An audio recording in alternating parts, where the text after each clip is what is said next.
मग आता एक कवीस असा असा का असतो तो पूर्ण काळा असतो. ते एक झाड आहे आमच्या इथं. त्या झाडापाशी मी गेलो बरोबर. त्या झाडापाशी गेल्यानंतरनं मला पूर्ण अशी काळी आकृती दिसली. मग ते आकृती दिसल्यानंतरनं मला एकदम चक्कर आली आणि मी बेशुद्ध झालो. बेशुद्ध झाल्यानंतर मी तिथं खाली पडलो. मग मी देवऋषांकडे गेलो.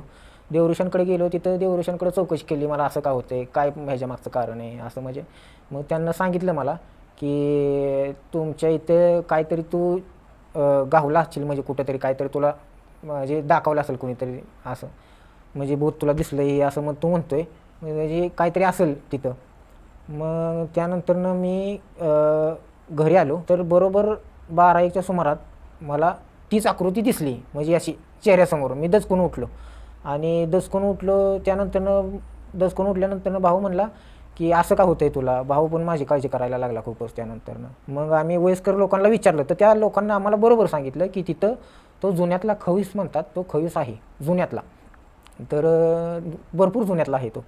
मग त्यानंतरनं तिथं म्हणजे आता कोण राहत नाही, म्हणजे त्या जिथं झाड आहे ना त्या सीताफळीचं त्याच्या बाजूला एक रूम आहे, तिथं कोण राहत नाही. आता तिथली लोक निघून गेलेत, त्यांना पण माहिती झाले ना इथं कवीस आहे म्हणून.